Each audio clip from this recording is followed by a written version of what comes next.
I'm Fred Weston, editor of Marxist.com, the website of the International Marxist Tendency, which is a revolutionary Marxist organisation with comrades on all continents trying to build up a Marxist tendency within the labour movement.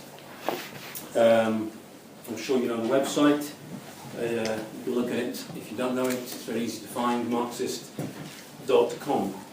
Now, I've been asked to speak on basically the perspectives on a global scale and the tasks of the Marxists. I want to start from something very immediate.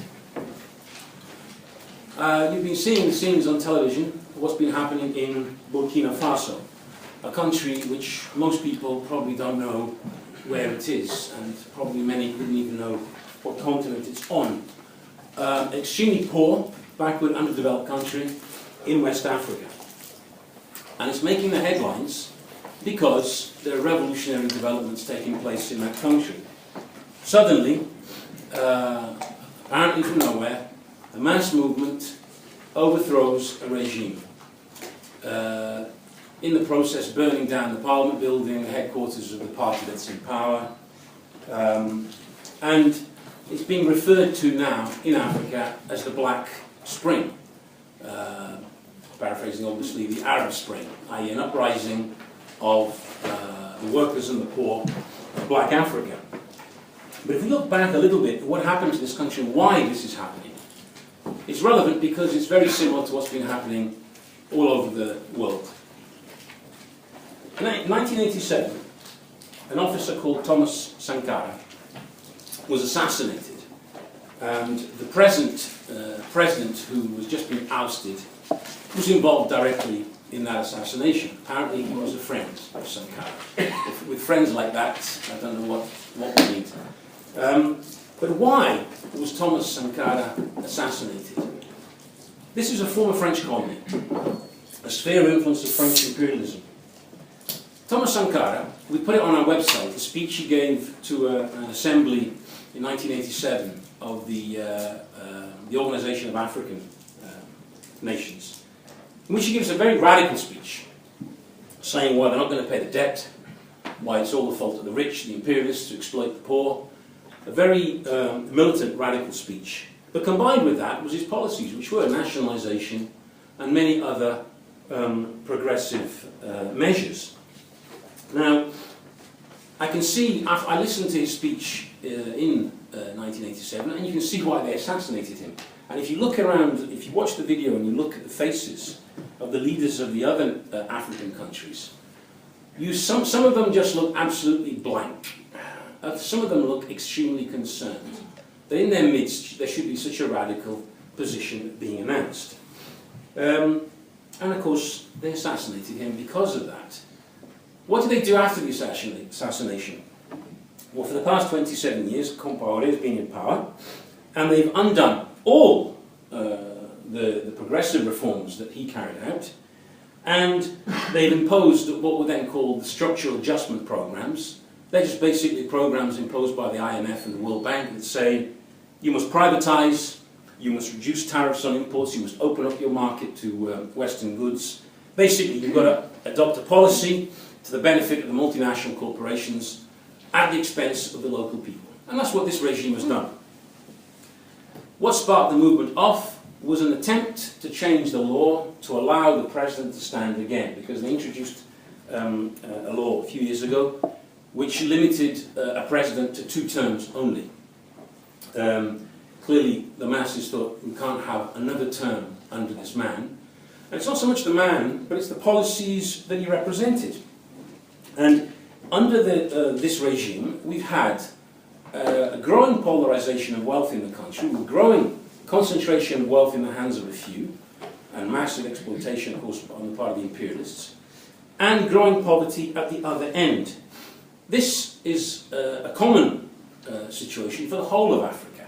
That's why the bourgeois and the imperialists must be very concerned at what they're seeing in Burkina Faso. Because first we have the revolutions in Tunisia and Egypt in 2011.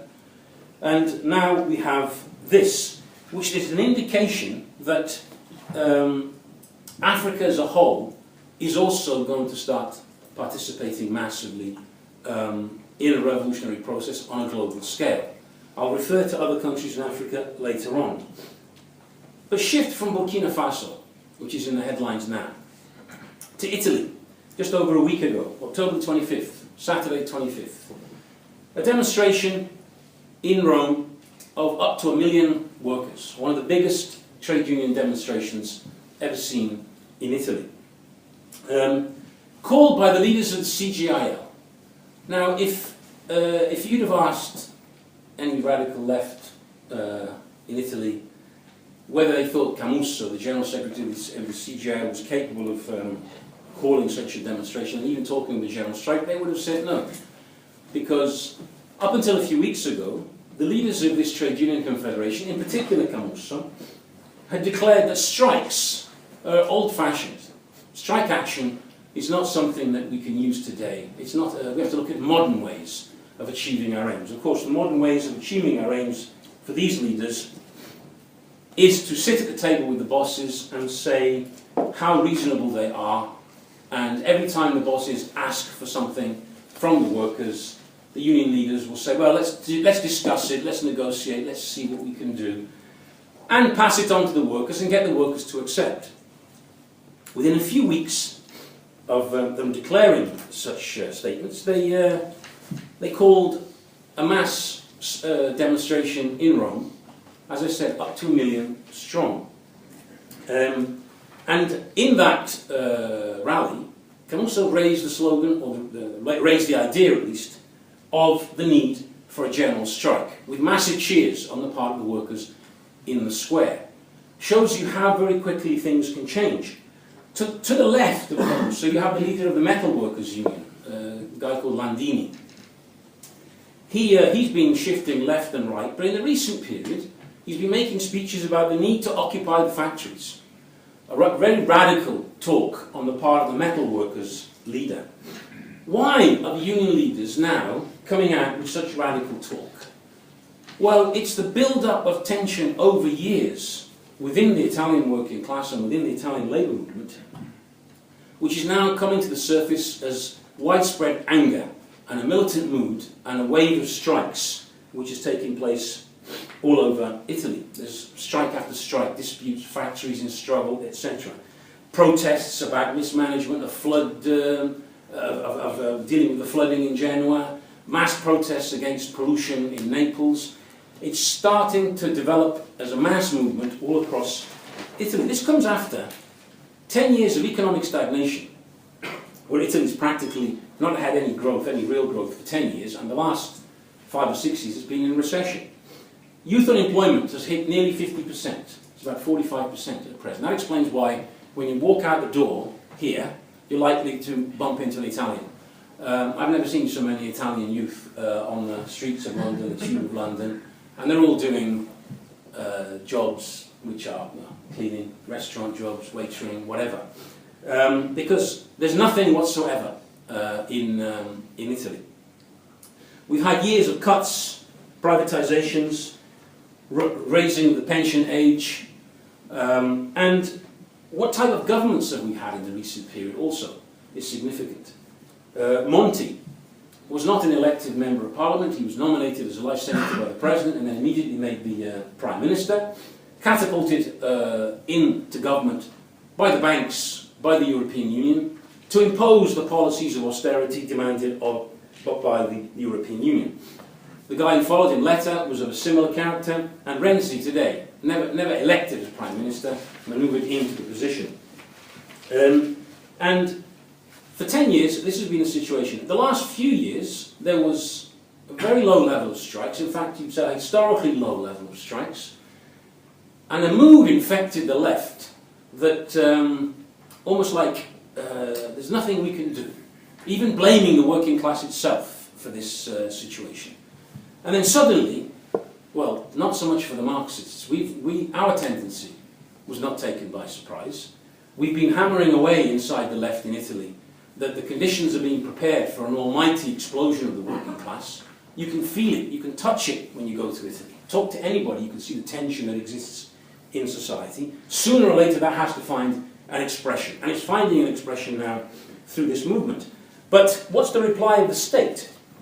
There's a steel plant which was picketing a ministry last week, and here we have, this is the leader of the Metal Workers Union, the guy who's talking about factory occupations, was there. The police laid into the workers a peaceful picket, sent several of them to hospital. There are pictures here of workers with their heads cracked open, blood, and this is heightening the tension in Italy.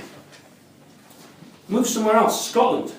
In Scotland, we see a referendum where an unprecedented participation of the electorate takes place. What was formerly you would regard as a passive layer of the population, the mass that doesn't normally get involved in politics, registers in huge numbers and takes part in a vote, and votes against the Tories and against the Labour leaders.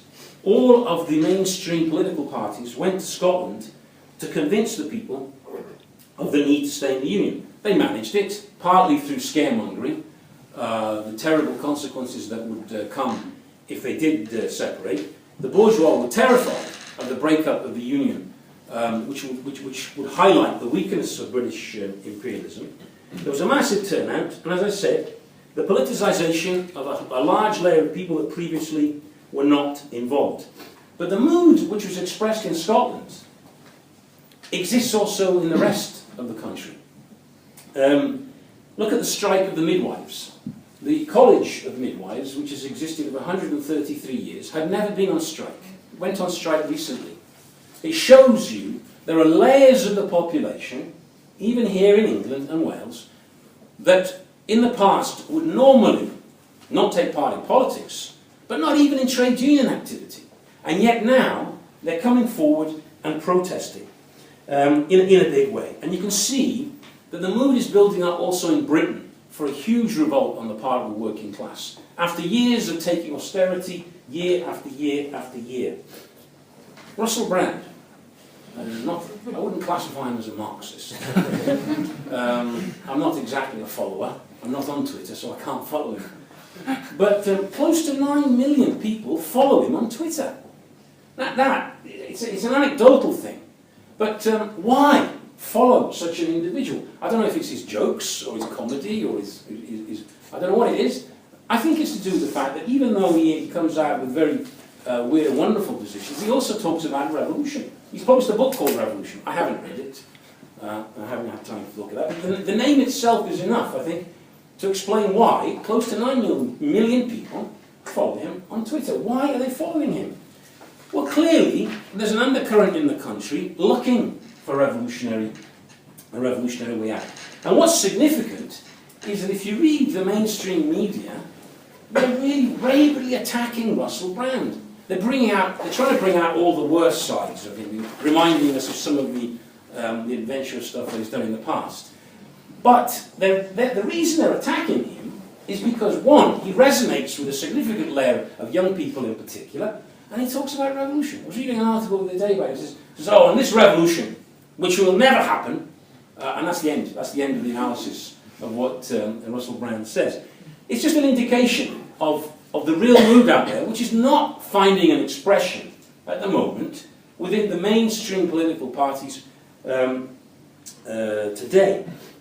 Let's shift somewhere else. Ebola highlights the crisis of the system. Now, of course, capitalism is not to blame for all the viruses that exist. The common cold wasn't invented by capitalism. But you could argue that the management of a disease like this does depend on the nature of capitalism. For example, Ebola was first detected about 40 years ago in Africa. But it was only affecting a few people, a few hundred very poor, black-skinned people in a backward, underdeveloped country. Therefore, not really very important from a capitalist point of view. It highlights something. What is a market? A market is not people with needs. A market is people with needs and the money to be able to satisfy those needs, i.e. to buy what they need. If you don't have the money For capitalism, you don't exist. You're just, at most, you're a problem. Now, there was no investment whatsoever. A few scientists looked at it, but there was no major investment in trying to find a vaccine or something because it wasn't considered very important. Now, you could say that, well, maybe they couldn't predict how bad Ebola would become. Well, let's look at malaria. Malaria is not a new disease. It's existed for a very long time. And there are vaccines and there are drugs to fight malaria. I've been to Nigeria, I've been to Pakistan. Every time I go, I've got to take these awful pills. When I show some of our Nigerian comrades how much one of these pills costs, £3 a pill. For 2 weeks, it's not, you don't have to spend too much money. It cost me about 30 quid for the trip to Nigeria. It protects me from malaria if I'm bitten. But the drug exists. They're making huge profits out of it. A vaccine also exists. Millions of people die of malaria, particularly very young children die of malaria. And again, this highlights what I was saying before. It mainly kills poor people. Therefore, the logic of capitalism is, why bother investing in developing, or let's say, organising a mass vaccination campaign in those countries, providing the vaccine cheap, which they don't, of course, because the drug corporations have to make money out of it. But look at Viagra. Now, Viagra is clearly a life-saving drug, isn't it? You need it, otherwise, I mean, you know, you die the next day if you didn't take it. Why invest so much money in Viagra, which is, of course, I'm not against it, I'm not for it. We'll see one day. I'm not particularly interested in the question, but the point is this. They invested large amounts of money in it. Why? Because there's a market for it. There are people who need it, in the sense that they need it for something, obviously, and they have the money to pay for it. And therefore, they've invested a huge amount of resources in developing that drug, the pharmaceutical corporations, because there's a market for it. Malaria is different. Ebola, now, of course, has become a threat to the system. It shows you how the unplanned and irrational nature of capitalism, suddenly problems can creep up on them which they didn't expect. Guinea, Liberia and Sierra Leone are 3 countries in a state of collapse. The economy is collapsing, agriculture, crops are not being brought in, and the spread of the disease is very fast, and they're expecting it to accelerate in the next few months. It's basically destabilizing the whole of West Africa. By the way, just one little detail. Nigeria is a poor country, but it's a lot richer than Sierra Leone or Liberia. And they, for now, have managed to isolate the virus and stop it from spreading. We'll see what happens in the future. The difference being simply they have more doctors and more resources to dedicate to the question, and more medical care, even though it's still extremely underdeveloped. It's the extreme backwardness of those countries, the living conditions of people, which create this disease. If they had a proper sewage system, if they had modern healthcare systems, they would be able to battle this virus more easily. And if capitalism had invested in advance, planning in advance and thinking about these problems, we would now have the vaccine. Instead, they're trying to push it through quickly, desperately trying to find one to stop it spreading. The reason being, once it started to hit a few people in America, in Britain, in Spain, and a few other places, then it became a threat even to their system. But look at the contradictions of the situation here. The World Health Organization says it needs $1 billion to fight Ebola. So far, they've received about 300 million. What's $1 billion in the global economy? It's peanuts. Absolute peanuts. You know, the bombing of Iraq, which they've voted to do now, to bomb ISIS, etc., they calculated it'll cost Britain something like £3 billion. £3 billion. Far more than what it would cost to help the World Health Organization battle Ebola. And now we have the advertising on the TV, on the tubes, on the buses, donate to fight Ebola. Who are they asking to pay? us, you, students, workers, unemployed. The average working population is being asked to pay for something which the governments and the powers that be have more than enough wealth. As I said, it's peanuts, and yet it's not being provided. It shows you the limitations, again, of the system. Move to another part of the world, the Middle East. The Arab Revolution that began in 2011, beginning with Tunisia, spreading to Egypt and beyond. Again, we see revolutionary developments on an unprecedented scale, particularly the Second Egyptian Revolution against Morsi, saw 17 million people on the streets of Egypt. Never in history has such a huge mobilization of people been seen. It indicates how deep the crisis is. What we've seen is across the Arab world attempts by working people to change the system they live in. They succeeded in overthrowing regimes like Ben Ali and Mubarak. They have not succeeded in overthrowing the system which was behind the regime. In fact, we now have the military back in power in Egypt, the same military that served Mubarak very well for 30 years. But I can't go into the details of that because of the time I have here. But let's go back a little bit in time to the Iraq War, 2003, the bombing of Iraq. Why? Why did they bomb Iraq? Why did they go to war in Iraq? Well, the excuse was, first of all, it was Al-Qaeda, because of the Twin Towers. But you don't have to be a genius to know that the Iraqis weren't involved in the attack on the Twin Towers, and there was no Al-Qaeda in Iraq. There was a brutal dictator called Saddam Hussein, but definitely no Al-Qaeda. The reason they went in is because they'd been planning to go into the Middle East long before even the Twin Towers. You see, the imperialists could see, and they were right, the instability of the regimes across the whole of the Middle East. Because of the social contradictions that had developed within these countries, and they saw the concrete possibility of the destabilization and even the overthrow of several of these regimes.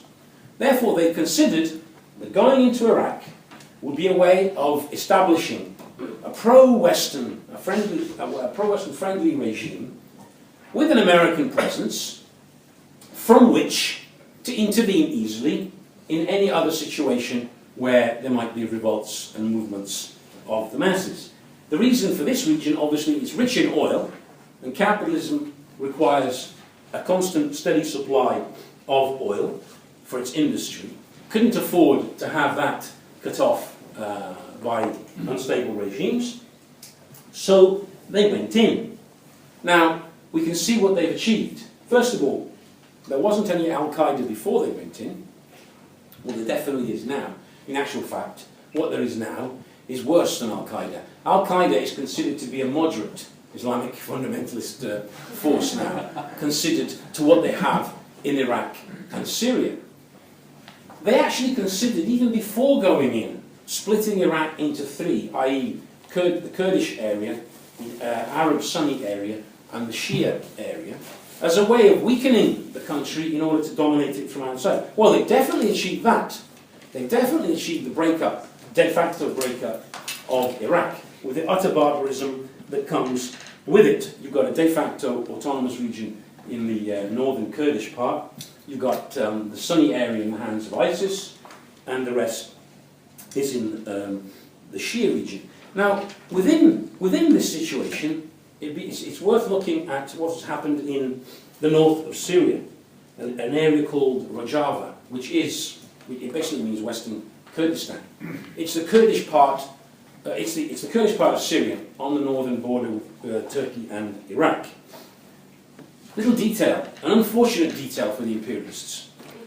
Whereas the Kurds of Iraq are under the political control of Barzani, who is an openly pro-imperialist bourgeois politician, very friendly with Erdogan in Turkey. The Kurds in northern Syria are connected to the PKK in Turkey, which is the Kurdish Workers' Party of, let's say, a communist tradition. And the fighting forces in Rojava are connected to the PKK, which Turkey considers a terrorist organisation. Now, if you had the time to look at the videos of how Rojava has been run in the last period, you see women in uniform with guns, fighting women groups, talking how they feel emancipated, how everything has changed, how their relationship to the men has changed. You see assemblies, mass assemblies of people taking part in democratic decision-making. The people of Rojava felt they were carrying out a revolution, or they had carried out a revolution. They'd achieved this kind of self-administration.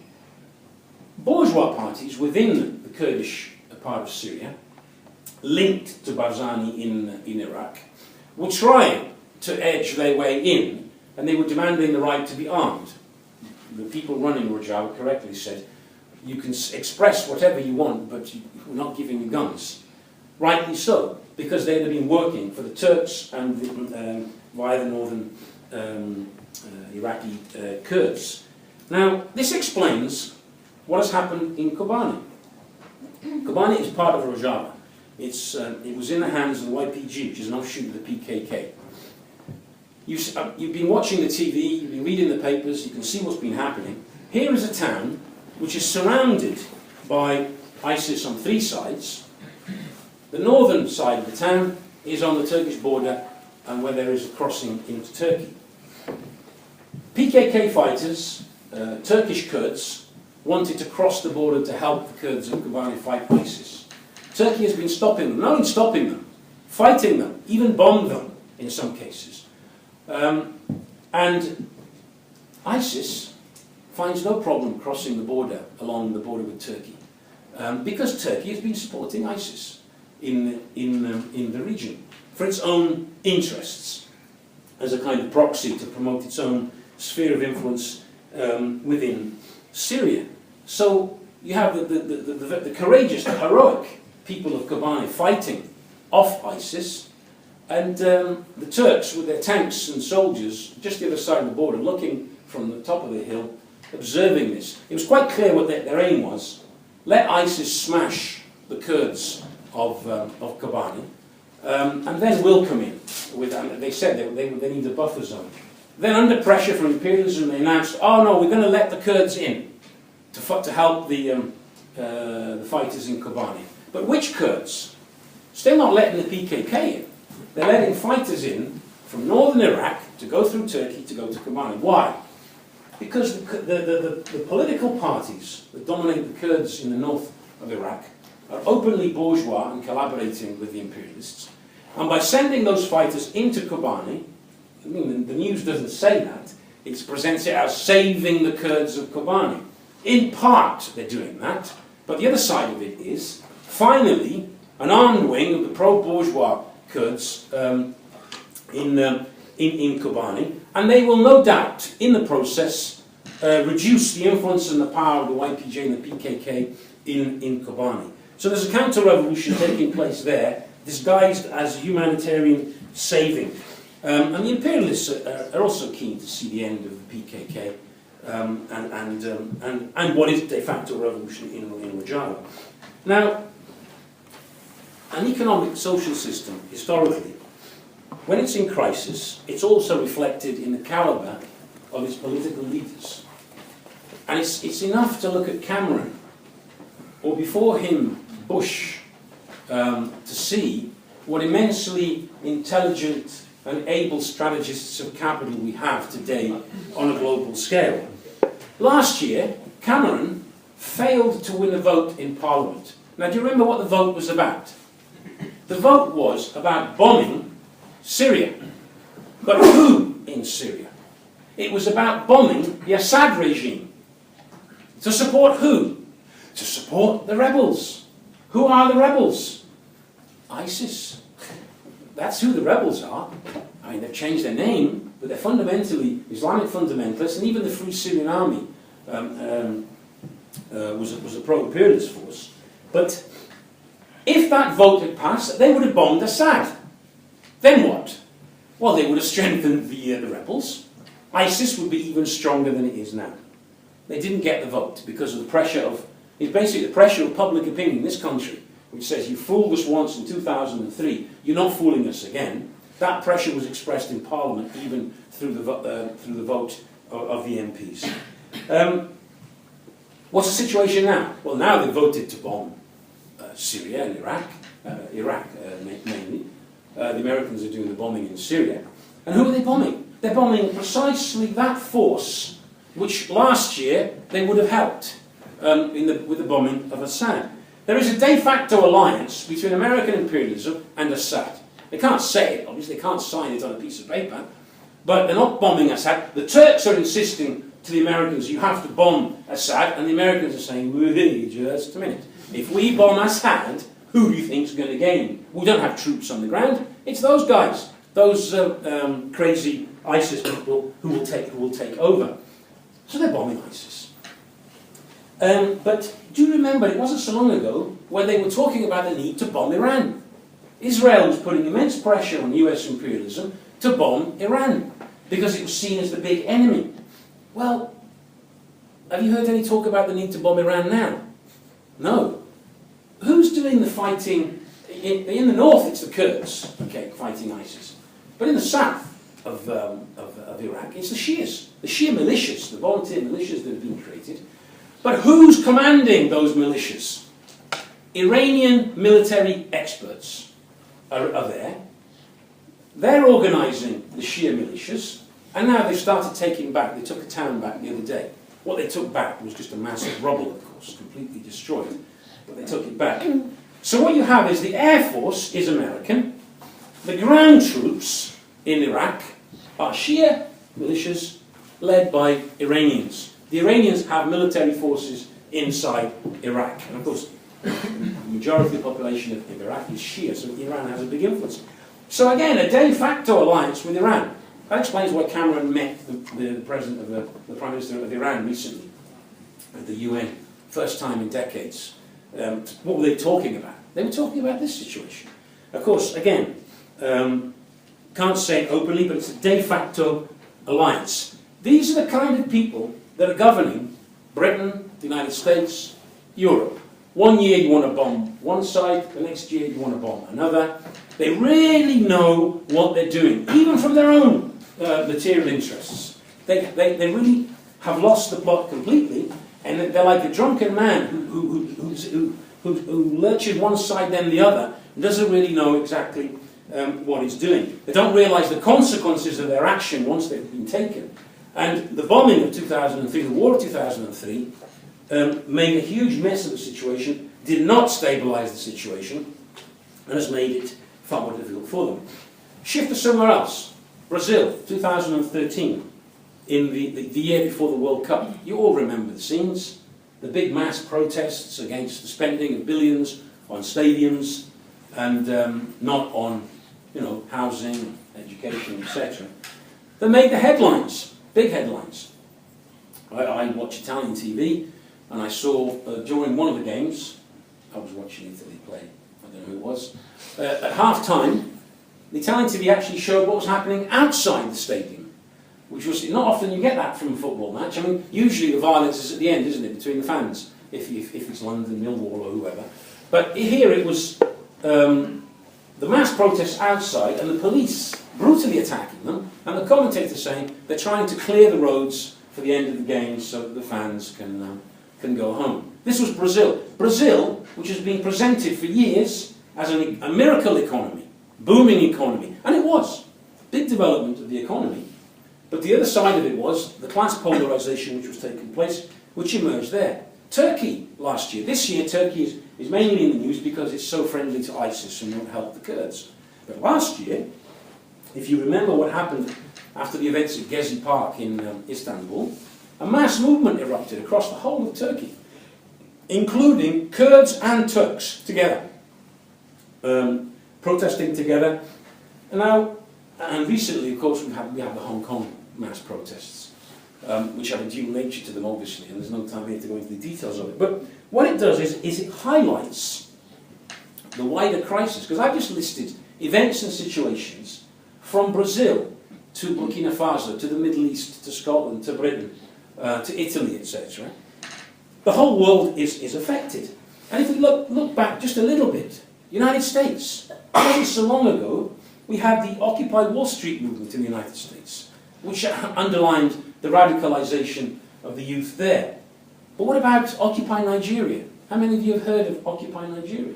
It took place in January 2012. That's why they must be concerned also, the events in Burkina Faso, because it's very close to Nigeria. There was a general strike that lasted something like a week. Mass protests. They took over a big park in Lagos and called it Tahrir Park, copying the Egyptian name. And Comrade said there's never seen such a huge participation of youth on such a protest movement.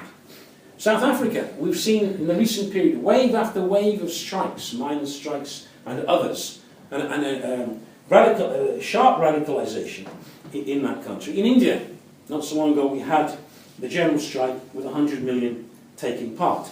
Now, you can see, you can talk about almost any part of the world, and you'll find symptoms of the general crisis of the system that we live in. Now, why is it that it's all happening in all these different countries with different traditions, with different levels of economic development, but all more or less at the same time?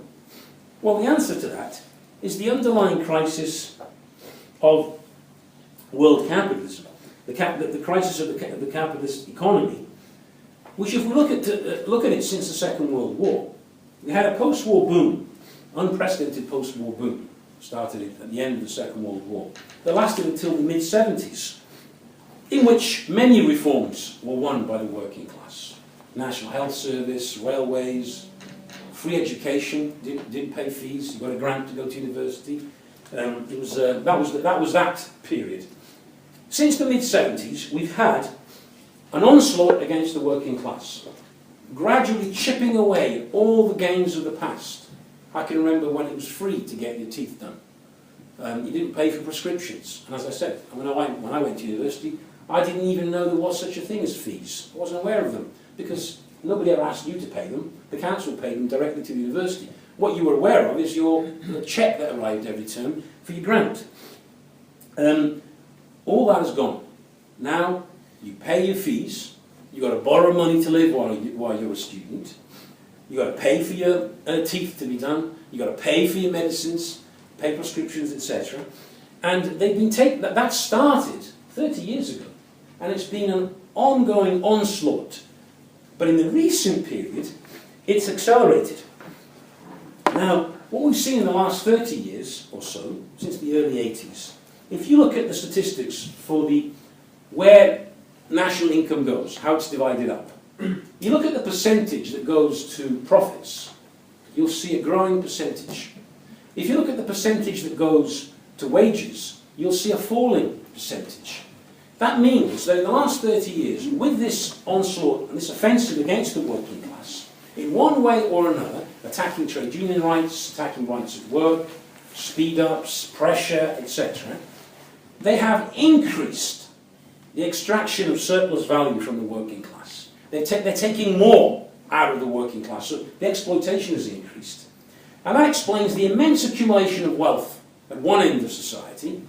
The extremely wealthy, the multi-billionaires, their wealth keeps going up. Every year you read the articles, an extra 500 billion is added to the first top 300 billionaires or whatever. But at the other end of society, what you see is the conditions of people in Burkina Faso, the conditions in the Middle East, the conditions of the workers that led to the revolution in Egypt, and the conditions here, things like the bedroom tax and other attacks on working class people. It's been, the last 30 years are not like the previous 30. Whereas, although there have been booms, ups and downs of capitalism, it's been at the immense expense of the working class. Now, I'm not here to give an economics lesson, I don't have time for that. But, think about it. If more goes on profit, less goes on wages, it highlights one of the fundamental contradictions of the capitalist system. The workers produce, collectively, far more than they are able to buy back globally as a working class. It's so obvious, you know. If I've got 10 and you take one out of my pocket, I've got 9 left. I can't spend 10 anymore. I can only spend 9. But the capitalist is producing 12, 15, 20, and he wants to sell. How did they get around it? Well, they got around this main contradiction. It's not the only factor, but one of the big factors was credit. People can't buy cars, can't buy TVs, can't go on holiday. Here's a credit card. Here's credit. Easy loans. Even I've had it. Go into my bank. They don't do it lately, but in the last few years, more than once, I'd go into the bank and they'd ask me if I wanted to talk to an advisor. And I thought, oh my God, what have I done? What's wrong with my bank account? I said, okay, I've got 5 minutes, I'll go in. Well, look at you. Would you like a loan? And I thought, no, I've got enough debt as it is. But just out of curiosity, if I wanted to borrow 2,000, how much would it cost? Oh, you can't borrow 2,000. No, I don't know. You have to be at least 7,000.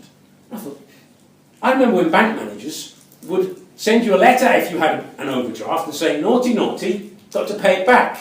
Now it's like, got an overdraft, you want a bigger one, and a bigger one, and a bigger one.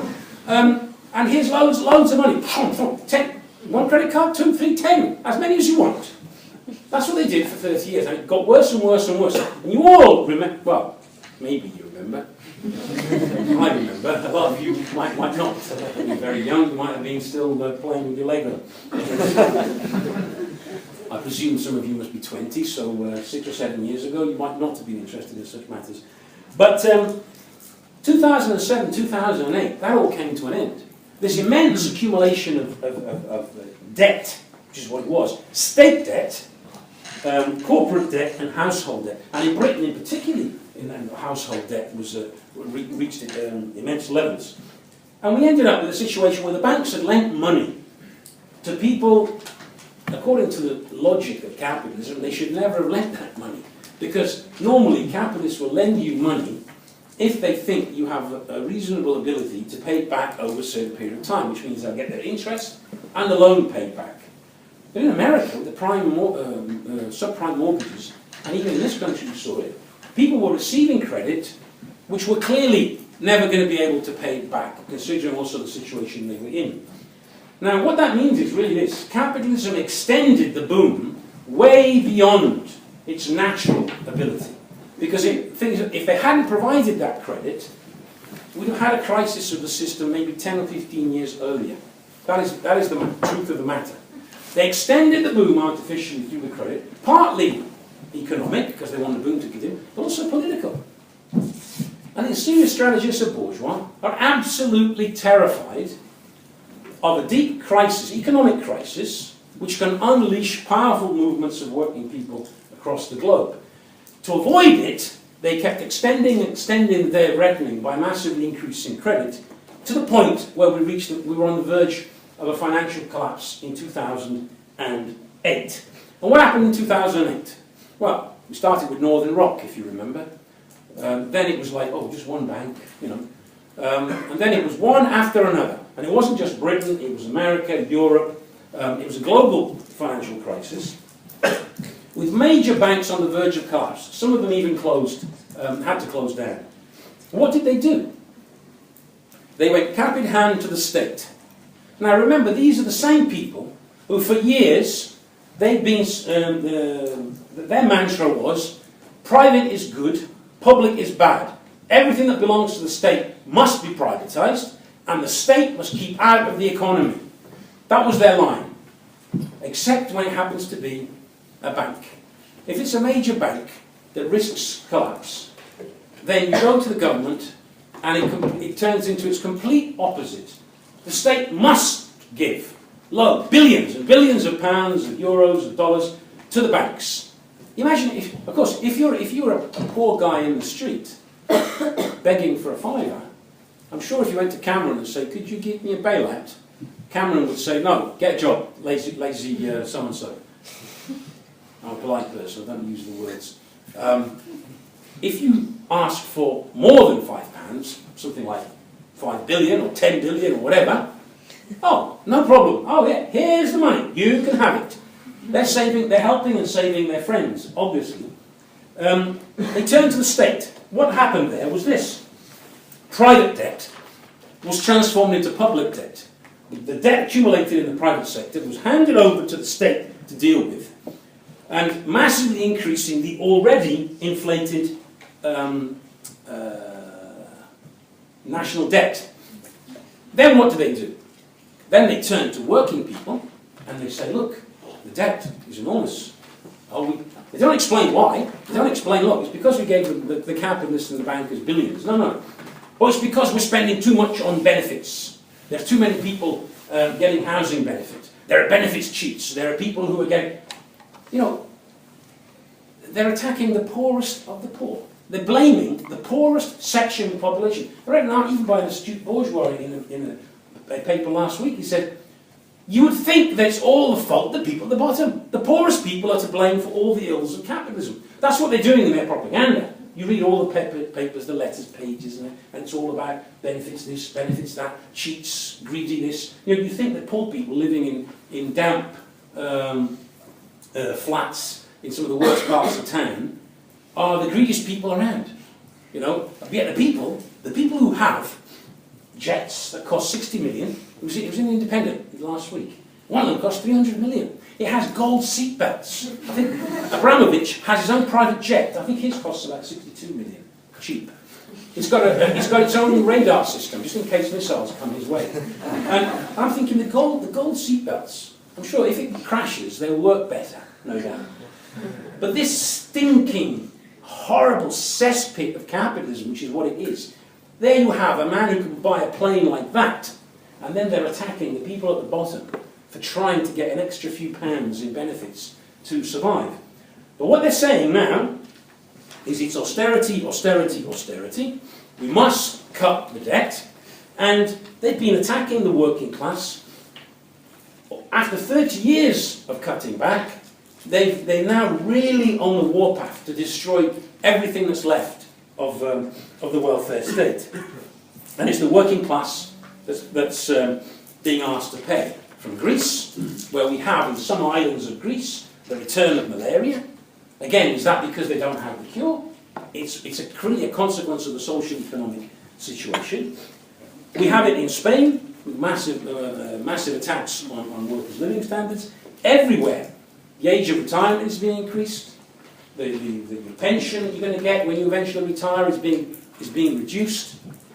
And attacks at all levels, to one degree or another. It's relentless pressure.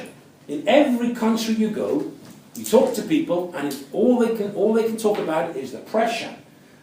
Constant pressure. Life is no longer easy. That's how people feel. And this inevitably has to produce a backlash on the part of the working class. We've been saying this for years, that the crisis will prepare a condition of intensified class struggle. Look at Greece. We've had 30 general strikes in the last few years. Some of them 48-hour general strikes.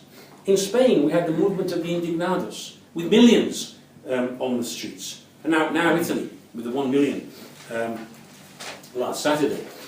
With this, this is an expression of the growing anger which is developing within the working class.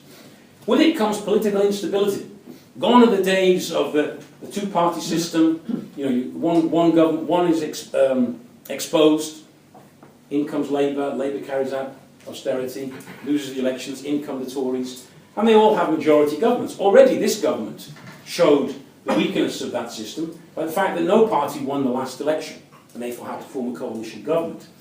In Greece, we see a party like the PASOK, the party which really was the traditional party of the left for 30 years or more, in government, carrying out austerity, in collaboration with the bourgeois, and the effect is a massive collapse of the vote of PASOK, and the sudden rise of Syriza from a party of 4%.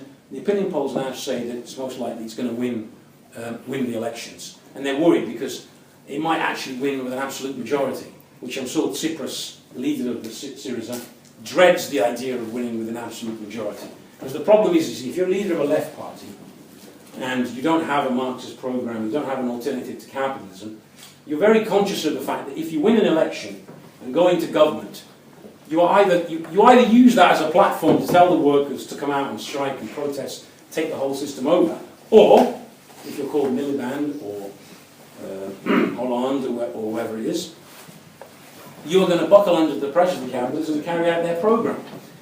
Much better if you're a minority. in Parliament, because then you can tell the workers that voted for you, we would have liked to fight, we'd like to do something for you, but you know, like in Britain, Labour probably would love to govern with the Liberals if they get a chance to govern at all the way they're going. Then they could say to the workers who voted Labour, look, this is what we'd like to do. We would like to do this, fees and education, but do you want the Tories back? You want the Tories back? That if we push this left programme, we lose the support of the Liberals, and then the right wing comes back. This is a classic that they've used. They used it in Italy for years to support the centre-left with its austerity measures. But Syriza is going to be in a very interesting position if it wins the elections.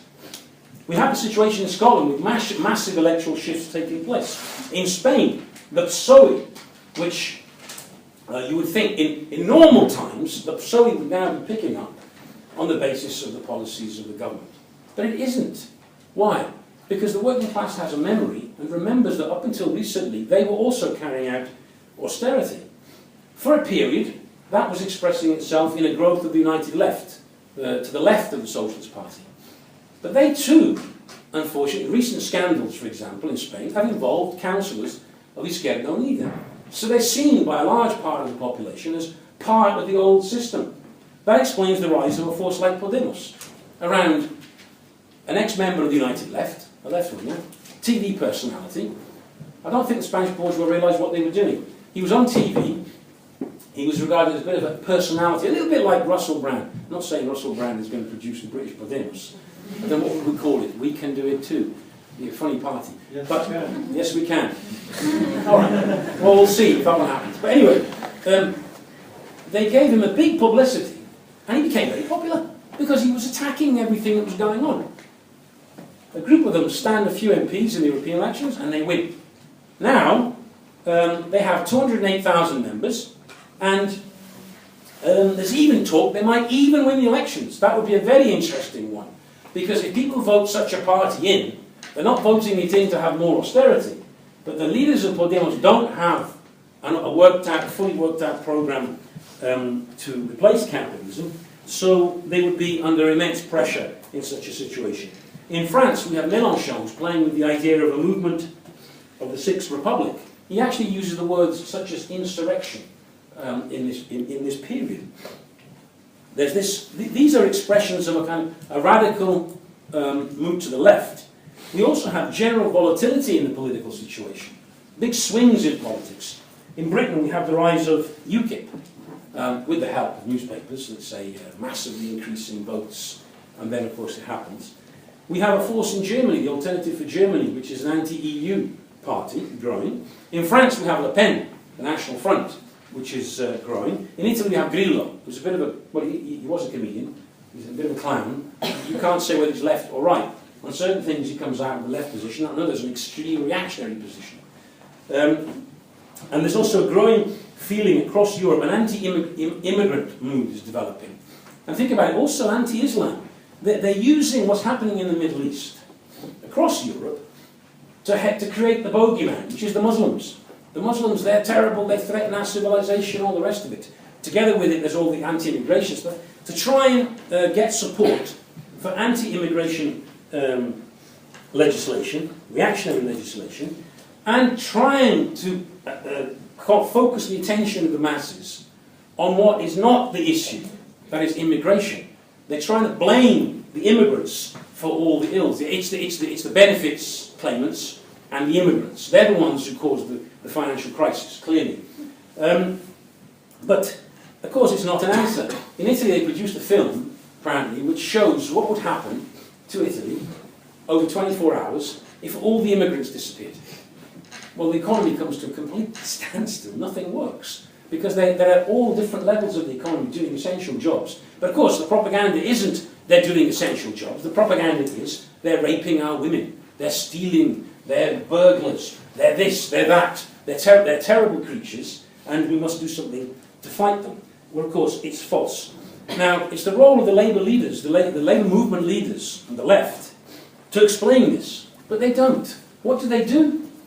Well, the Tories want to limit immigration, and the Labour leaders say, well, me too. They say austerity, and the Labour leaders say, we will respect the fiscal policies that the Tories have introduced. What he's saying to the masses is basically, what the Tories are doing is the only real alternative. At best, if we got in, we would cut your leg off more slowly, maybe with an anaesthetic, but we'll cut it anyway. That's the difference. But there is, on the political front, there is a radicalization taking place on a global scale, to the left and to the right. It's not as if it's all in one direction. You have phenomena in Europe like Syriza, like Podemos, but you also have UKIP and Le Pen. So you have movements in both directions, to the left and to the right. And that is nothing new. In a revolutionary crisis, and in a deep crisis of capitalism historically, if you look at it, this always happens. The middle ground starts to disappear, and left and right start to become stronger. And what it represents, really, is the two main classes in society lining up for battle. That's what they're doing. You can't sit at the negotiating table and be nice to each other anymore when the crisis is so severe. So that the workers on the one side, and the youth, and the bosses, manoeuvring, obviously, to gather around themselves as part of the electorate, to attack the workers. Now, in this situation, we're going to see volatility on the political front, we're going to see radicalization, and we're going to see it expressed in new currents, such as Podemos, which is a mass expression of anger of the Spanish workers and youth, over 200,000 members. And also existing left currents can become forces, such as Syriza, which was an old split from the Greek Communist Party. The point is this: we are going to see, in one way or another, this radicalization and this anger which is developing in society is going to find an expression in one way or another. And we're starting to see examples of that in Europe. The question is, what is the program of even these forces like Podemos and Syriza? What is the program? The only serious program to tackle this crisis is cancel the debt. Just cancel it. We're not paying it. Expropriate all the banks and all the major corporations. Take over all the wealth of these huge corporations and run it according to a plan. And it has to be a plan under workers' control, under workers' management. Basically, we're talking about the building of socialism.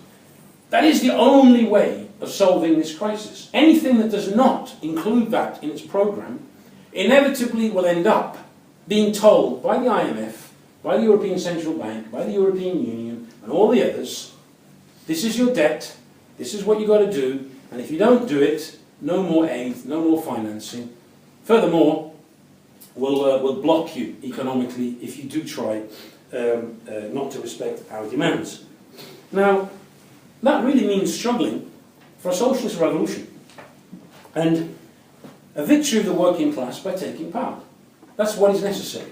There is no middle road in this situation, and it has to be done on an international level. That's why we're an international tendency. We're presenting these ideas and defending these ideas and building a political force in many countries around the world.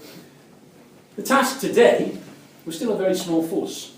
There is no mass left force that can lead the working class. The first task is to build an organisation of educated Marxist cadres, young people like yourselves. Read, study the history of the working class, understand the economics, study the arguments of the bourgeois, and be able to reply to them, not to convince the bourgeois, but to convince working people who are influenced by this propaganda, which is there constantly, every day, on the TV screens, in the newspapers. And in this process, intervene in the youth movement, in the workers' movement, and build a sizable Marxist organisation. That is the task of the day. From that, build a known tendency, a tendency which is recognised, which people can see within the labour movement. And from a mass tendency, eventually, the aim is to build a mass party of the working class based on revolutionary Marxism. Now, at the same time, you have to understand the relationship of the workers with their mass organisations. If you make a mistake on this, you will destroy a Marxist tendency or a Marxist organisation. I'll give you an example. That demonstration that was called in Italy was called by the leader of the CGIL. I would argue that she's probably one of the most moderate trade union leaders on a global scale, completely married to the needs of capitalism. And yet you see the same person now and a few weeks ago. And also, under pressure, because the situation is such that capitalism can no longer give even any crumbs to these trade union leaders. So they can't turn to the workers and say, well, you've got to give up this, but we won this little thing for you. Now it's like, you've got to give up everything, and we've got nothing in exchange to give you. You've got to accept the whole lot. The workers are going to say, well, what's your role? What are you doing here for us?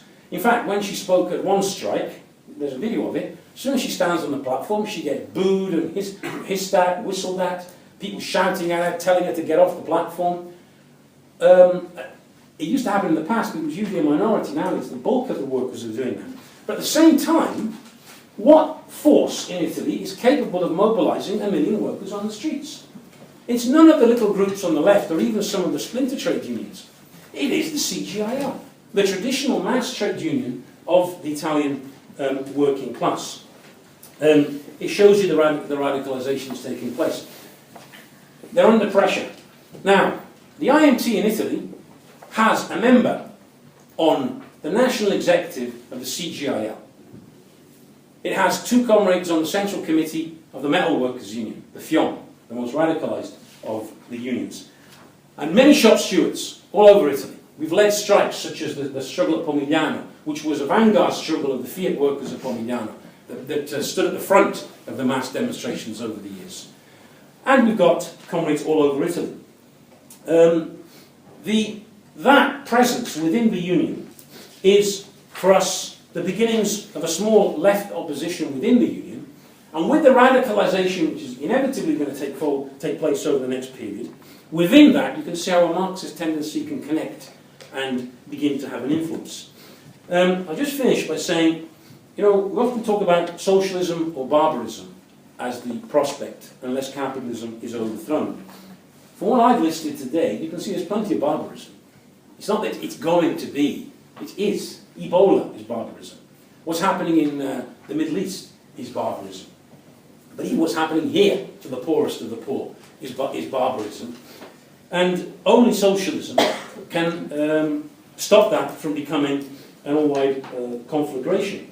It is possible to fight to change society, and it is possible for workers to run the economy, to manage the economy. I was in Brazil a few years ago, and I visited a factory which had been occupied for 5 years by the workers of that factory, 800 workers. They elected the factory council, they elected the chairman of the factory council, and they ran things democratically. And they did it for 5 years. And I had, for me, that was a glimpse of what socialism could be like. Because when I went into that factory, I didn't get the feeling, I've been in factories before, and I didn't see the same atmosphere, i.e., there was a friendly, collaborative atmosphere between all the workers. But a few weeks later, 500 armed police, armoured cars, machine guns, turned up and took over the factory, arrested the factory council. They were taken to court and declared that if they went within a mile of the factory, they would get arrested. And they're still facing many court cases because of that. And the comments the bourgeois made was, we have to destroy this example because it's an example to other workers of how things could be done. But it's something that we can refer to show that it is possible. Workers can run industry in a different way, and if we did that, we'd start to solve the problems of society in Britain and on a global scale. But in order to do that, we need to build a revolutionary Marxist party, which has not a small little force, but which has the ear of the masses. To do that is a big task, and it starts, as I said, with educating the cadres now, and connecting to the mass movement, and connecting to any mass current that exists within the labour movement. We cannot declare our party. If I went out of the room today and said, on the streets, we are the revolutionary Marxist, Leninist, Bolshevik, whatever, party of the British working class, we are the alternative to all the others, join us. I don't think that would change anything, fundamentally. Nobody would hear it, nobody would know. the masses look at what is there. We have to work within the currents that exist within the working class and the labour movement, and bring Marxist ideas into these currents and win them over to revolutionary ideas. I've got a few other things I'd like to say, but I'm well over my time. What I would say to those of you who have not joined the IMT yet, join us. It's not the mafia, in the sense that you can leave if you decide you don't like what there is, but you might actually like what there is. And if you agree with the ideas and the programme that we have, I would ask you to help us to build this Marxist tendency in Britain and internationally.